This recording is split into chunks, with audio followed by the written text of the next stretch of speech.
for Mayor Arunan Arlumpalum about everything that happened last night at the protest and vigils surrounding the Hartford Federal Courthouse. He is also there with police captains. Let's get right to what he has to say. Commissioner Gabriel Laureano, Deputy Chief Gabriel Laureano, and Captain Kevin O'Brien, who was the incident commander last night. I want to give you some of the facts that we have been able to confirm. We'll give a short statement and happy to take as many questions as you guys have. Our police chief, unfortunately, was already scheduled to testify in Superior Court on a completely unrelated matter, but he and I have been in, as you can imagine, constant communication both last night and this morning, both in person and over the phone, and will continue to do so as developments emerge in this incident. At this time, my office can confirm the following information, and we'll share additional facts as they come about. But as you all know, last night, January 8th, vigil and protest took place at 6 p.m. Outside of the federal building, the Riverkopf building at 450 Main Street. It's estimated that approximately 200 people were in attendance. At one point, a group of attendees observed some federal employees exiting the rear of the building on the Sheldon Street side and attempted to obstruct their exit. One of those vehicles that we believe was driven by a federal employee made contact with a protester, knocking them to the ground. That individual was offered assistance at the scene by local first responders, but declined. I think it's worth noting that we don't have the identity of that individual, but we'll work to ascertain that. The individual, a separate individual, struck that same vehicle with an object, shattering the rear window as it was exiting. The vehicle drove off after that. The city and the Hartford Police Department were, after the protests, made aware of allegations of pepper spray being used, being deployed. The Hartford Police Department didn't themselves deploy pepper spray and weren't aware of the incident as it occurred. No arrests were made by HPD, and the crowd dispersed at approximately 7:45 p.m. I've instructed the Hartford Police Department last night to open an investigation and to treat these incidents like we would any incidents of violence in our city. So we will be investigating what appears to be a hit-and-run incident by what we believe to be a federal employee, as we would any other hit-and-run in the city of Hartford. We will investigate what appears to be assault 2 by an unknown individual with pepper spray being used on attendees of the vigil last night, as we would any other use of pepper spray, unlawful use of pepper spray in a public space here in Hartford. And we will investigate the incident of property destruction as we would any other incident of property destruction here in the city. But I want to make this clear, and I think this is really important. What we saw last night was a peaceful vigil in the city of Hartford turned violent. And that violence didn't come from the city of Hartford. That violence is a direct result of the lawlessness and recklessness of the Trump administration that has occurred over the past year, and that last night came here to the city of Hartford. It resulted earlier this week in the death of Renee Good in Minneapolis. That chaos that we saw last night didn't come from the city of Hartford. It has come out of the White House and been visited upon cities all across America. And last night, Hartford was just the latest. At the same time, we cannot give in to that violence, that lawlessness, because it's not who we are as a city. We must rise above. And I know people are hurt, they're angry, they're scared. Those are justifiable feelings at this time, but we need to make our voices heard in peaceful ways, because that's who we are as a city. As a federal administration tries to sow chaos and violence in cities like Hartford that have seen the greatest peace, the greatest violence interruption in this past year that we have ever seen. We cannot let them do so. We are going to continue to work to heal from this incident last night. We're going to continue to work to build chaos, a community in the midst of chaos. I want to repeat that one more time. As a city, we are going to work to heal from the incidents of last night, and we will continue to build community in the midst of this chaos. While the Trump administration seeks to sow violence here, we in the city of Hartford will rise above. We will work closely with our police department on this investigation as it is ongoing, but we will also come together as one, as a city, to heal and to move forward together. Thank you, and with that, I'm happy to take any questions. How many police officers were at the protest? Because I'm sure they were aware that this protest would be happening. So were they there while all of this was going on? I think it's important to note, we did have a police presence last night, and happy to answer questions on numbers. I think it's important to note that there was a very peaceful very peaceful vigil happening in the front of the federal building, that the vast majority of those individuals didn't engage in what was happening in the back, that many of these news cameras were there last night and weren't aware of what was happening in the back. Obviously, as soon as we were made aware, we worked to disperse that crowd and to restore peace to that street there. But I think from all of the individuals who were present that I've spoken to, Hartford Police acted both quickly, but also giving those who were grieving and those who were demonstrating the room they needed to do so. The Hartford Police I think, does a remarkable job of allowing for public expressions of speech to occur peacefully, and we've seen that time and time again in the city, but interrupting incidents of violence. So at this point, with the pepper spray, at this point you guys are saying they're unknown individuals. I guess my question is, how many unknown individuals were deploying pepper spray, and do you know if they were ICE officers? I should say this across the board. We have suspicions of, we strongly believe the individual driving the car was a federal employee of some type. We have suspicions that the individual who deployed the pepper spray was in some ways affiliated with the federal government. We don't have any level of coordination or cooperation from DHS in this investigation that we have undertaken. And so we are not able to confirm that at this point, but we'll continue to investigate it. And this is important. You know, here in the city of Hartford, we believe in the rule of law. We believe in a system of justice that other jurisdictions might not always follow these days. But this is how a process plays out. There's an investigation, we look at the facts, and we prosecute based on those facts. And so Hartford PD is doing what the federal government sometimes fails to do in this administration, and conducting an actual thorough investigation. Do you know for sure that people in the car were federal employees, or again, those are also? We don't. It's a strong suspicion, but you know, in our reach outs to DHS, they have indicated that they're doing their own internal investigation that's been pushed up to Boston, and they're refusing to share any details with us until that completes itself. I don't expect, given our history with this administration, that the federal government will be complying and cooperating with us on this investigation. But we will, as soon as we get any confirmation of any details along the way, we'll certainly let you guys know. It does sound like you've been able. Sorry, Do you believe that there were federal employees involved in those vehicles driving? We don't know. Obviously, there were different types of vehicles, and there weren't direct incidents related to that initial vehicle. So I think we're a little more focused on who was coming behind in that white van. But we can't confirm the individuals in either of those vehicles or the individual who appeared to abuse pepper spray. And that's, you know, this is one of the frustrating things about this. Obviously, like any other incident, we want to do everything we can to investigate. If there is a federal government that refuses to cooperate in that investigation, then it certainly stymies the efforts of local law enforcement. Did ICE take anybody into custody last night? Not that I'm aware of. We certainly have not been made aware of that. It does sound like, based on the license plates and the location of the vehicles, that you were able to ascertain that they were federal vehicles, or is that not correct? No, we're continuing to investigate and to try to get a good read on the license plate, but we haven't been able to confirm that. We certainly would let the public know once we are able to.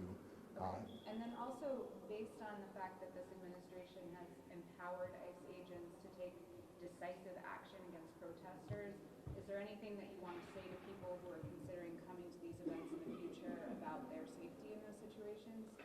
Well, look, I think that people here in the city of Hartford should absolutely use their First Amendment rights to express their voices. This is a sanctuary city. This is a city that is meant to be safe for all residents. And I think we should make our voices heard and ensure that the federal government is forced to listen. At the same time, we cannot give in to the kind of violence that Trump so badly wants to see in cities like this. We cannot let ourselves devolve into the version of a city that Trump believes we are. That's not who we are. This is a city that really respects one another, that loves one another, that builds community, that respects the rule of law here in our community. This is a beautiful community. And what we are seeing is a community that has become less and less violent every year thanks to the work of our police department and the work of community leaders. We had the lowest number of shootings. I think it's important as context. We've had the lowest number of shootings in the city of Hartford that we think there's ever been on record here in this city. We had 50% less homicides this year than last year, and last year was a record year in terms of safety in the city. We are doing a pretty good job keeping our city safe. What happens is when the Trump administration sows chaos in cities, we can see that it incites unrest. When you rule with brutality, it incites unrest. And so we are encouraging people to not participate in this game that the Trump administration is trying to play to make us, devolve to the lesser self versions of ourselves. We must rise above as a city because it's who we are as Hartford, and we've got to make our voices heard in peaceful ways. Once you identify these individuals, what kind of charges could they potentially face? Well, I said it at the top, I think we'd be investigating a potential evasion of responsibility on the hit and run. I think we'd be investigating a potential assault too on the unlawful use of pepper spray.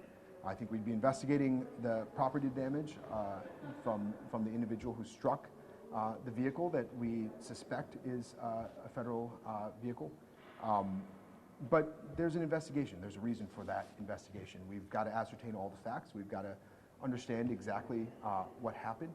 And we, unlike the federal administration, are not going to rush to judgment. We are going to continue to uphold rule of law here in the city of Hartford. I think a lot of people have seen videos of the pepper spray of the car. When it comes to the window smashing, is there a video of that you guys are using for your investigation? Well, as part of our ongoing work, the Hartford Police Department is continually looking to ascertain any evidence it can. And so there's a range of things that you've seen that we've probably looked at as well. We are looking at every bit of evidence we can, and that's sort of the usual course of business for an ongoing investigation.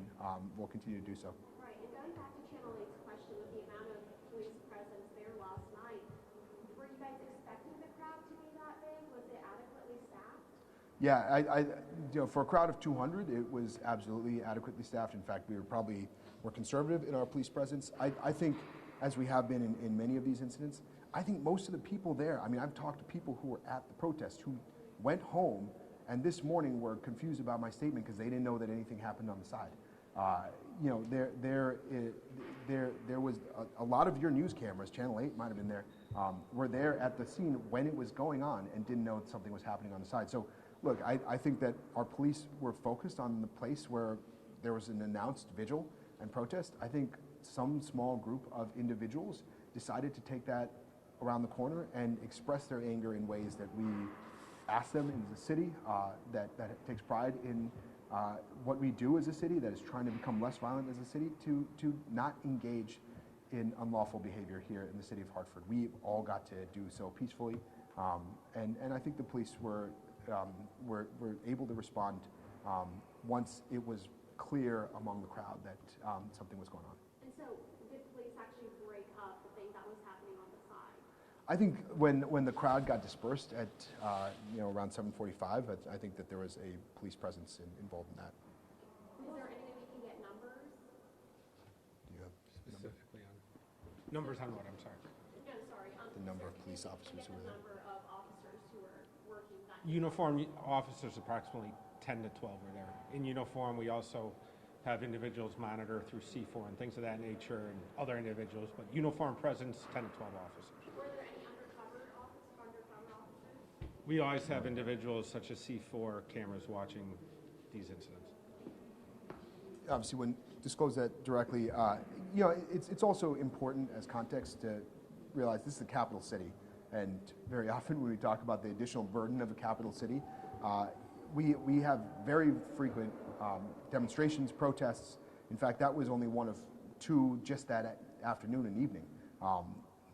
Every single day there's some sort of a demonstration, and it involves some calculation on police presence in the city. And I think if you look at the history of the Hartford Police Department over the last several years, coming out of George Floyd protests, when a lot of other cities had real tension. I think the Hartford Police Department has done a good job of not dispersing crowds who are just trying to express their First Amendment rights, while also ensuring the safety of everybody involved. And I think this is another case of that.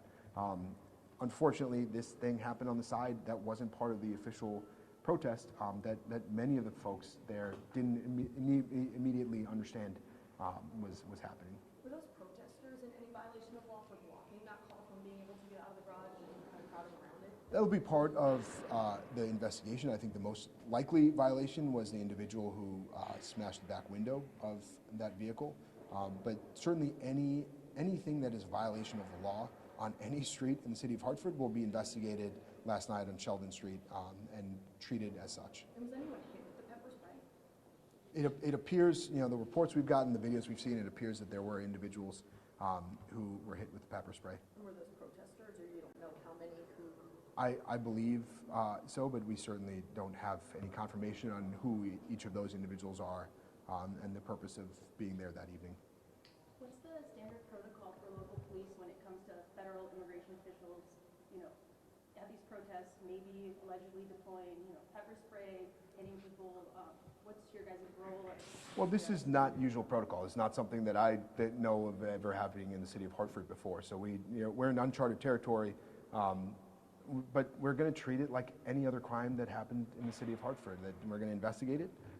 We're going to determine who was involved, and if they violated the law here in the city of Hartford, they're going to face consequences. You just said you're kind of in uncharted territory here. If we were to see something, get to the point like what we saw in Minneapolis, you guys have some sort of plan of action that you would take if we saw something get to that level of violence? Yeah, look, I mean, we're taking action now, and we haven't gotten to that level of violence. So I think it shows the responsiveness of this administration, this police department, and the fact that we take the safety of our residents and those who are here in the city of Hartford really seriously. We certainly don't want to see anything get to that level. But again, it's important to note that there is one individual who can stop this cycle of chaos that we continue to see, and that is Donald J. Trump. This cycle of violence came from the White House, and it has been perpetuated across cities all across America. This is a city that values safety. And what happened last night is not a reflection of Hartford. It is a reflection of the lawlessness and the chaos that this administration has tried intentionally to sow in cities just like this. And as a city, we are going to work to rise above that lawlessness. We're going to work to rise above that chaos and continue to build the beautiful community that we have right here. Was anyone taken to the hospital as a result of the incidents? We don't believe so. In fact, the individual who was struck refused service on the scene. We had first responders show up and offer services right there. We have no reports of anybody being taken to the hospital. The person who was struck by the van? Yes. The white man, right? The white man. Yeah. I saw some folks last night, verbally berating Hartford police officers, and officers seemed to remain calm Yeah. as these expletives were, So I was just wondering whether there were any other interactions between Hartford police and protesters last night, apart from what happened on the other side of the building, concerned? Yeah, I'll say this. Look, in my time as mayor, I've seen a number of interactions in which people have verbally berated the Hartford police officers who are there to keep them safe. And our officers undergo de-escalation training. They undergo a lot of training for incidents like that. I'll say they also have incredible thick skins. Folks who put their lives on the line, who come out to work every day to serve our city. 90% of the city treats them like heroes, and some portion of folks who may or may not be from the city of Hartford really vilify them. And I've seen just a remarkable love for the city and a determination to respond without escalation. And yet now we potentially have this other law enforcement presence coming into the city that might be trained in a different manner. Can you Absolutely. comment on that contrast and how people should think about that presence in terms of their own personal safety? Yeah, I mean, look, I think it's a very clear contrast. You have folks who have the Hartford seal on their shoulder who love this city and care about this community. And you've got folks from the outside who too often we've seen in so many cities really thrive on stoking unrest. And it is why I have said time and time again that the Trump administration should leave Hartford alone, that we know what we're doing here when it comes to keeping this city safe. And we don't want any additional presence when it comes to immigration enforcement or anything of the like. We're going to do everything we can to keep our residents safe. We're going to do everything we can to de-escalate the level of chaos and violence we've seen in communities all around this country, and we're going to continue to build community here in the city of Hartford. Just want to get everything straight here. So the drivers of the van appear to be federal agents. You suspect that? Yeah, we suspect that. We can't confirm that. Okay. And then the individual at pepper spray, you are under the impression he's connected to the federal government, but at this point he's an unknown individual. Yeah. I mean, based on the fact that it seems like he walked out of, what's that? Did he come out of one of the cars? I don't want to draw conclusions. I haven't seen indication of that, but again, that's as we get more details, we'll certainly share that with the public. Was there one person pepper spray? We again don't know. The pepper spray was something that we have not directly witnessed, but have seen videos of, probably some of the same videos that you all have seen. And so we're still, in a lot of ways, still trying to ascertain the facts, which is why this is an ongoing investigation. And there will be due process in the city of Hartford that's not afforded to so many through the immigration enforcement system. There will be rule of law in the city of Hartford that's not afforded to so many through the immigration enforcement system. We're going to be a city of justice and rule of law. Okay, thank you guys. Appreciate it.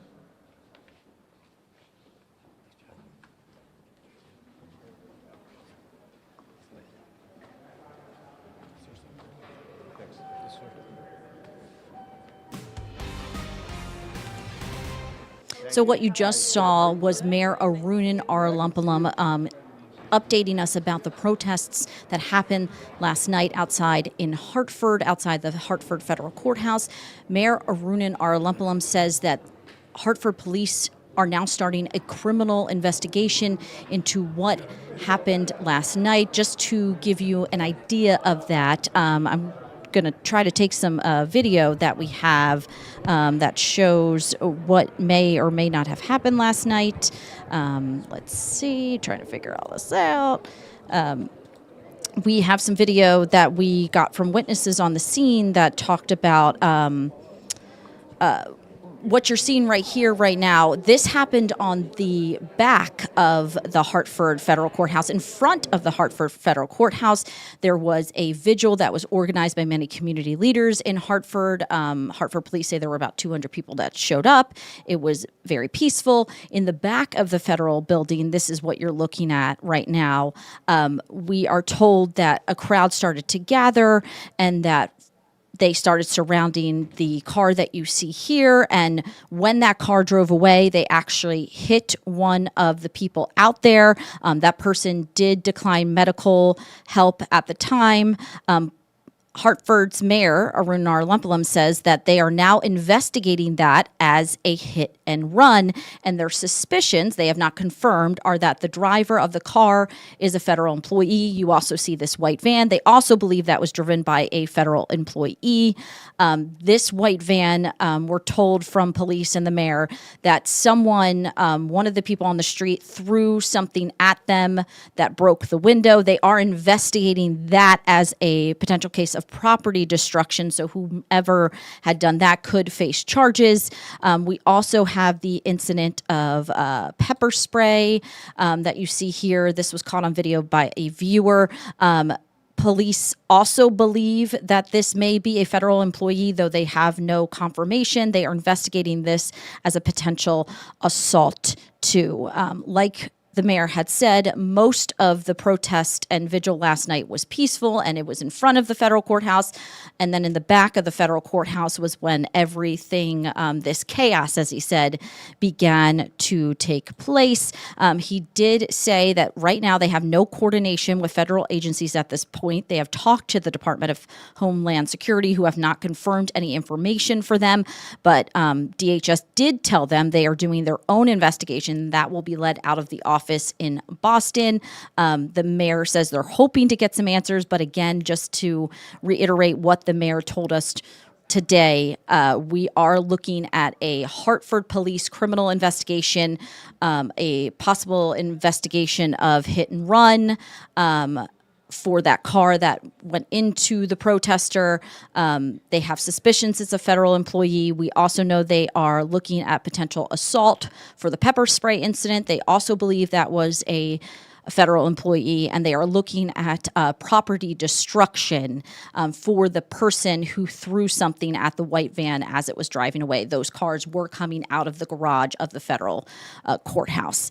We will be continuing to follow this all day. We had several reporters at that press conference. Our next newscast, where we'll be sharing some of that information, is at noon. And something else we also wanted to tell you that we are currently following, and I know I'm making a big of a twist here, but we also wanted to show you that we are currently streaming and following the Michelle Troconis trial. Michelle Troconis was in court earlier this week on Monday.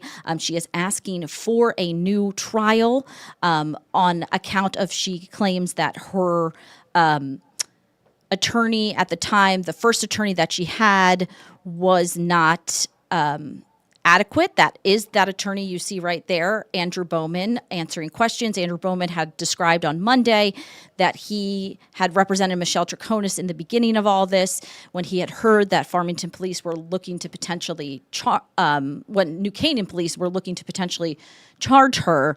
He suggested to her that she may want to talk to them. Those conversations with state police and New Canaan police later were used against her, as Michelle Troconis says, and she thinks that she was given inadequate advice. There's also questions about whether she fully understood the language.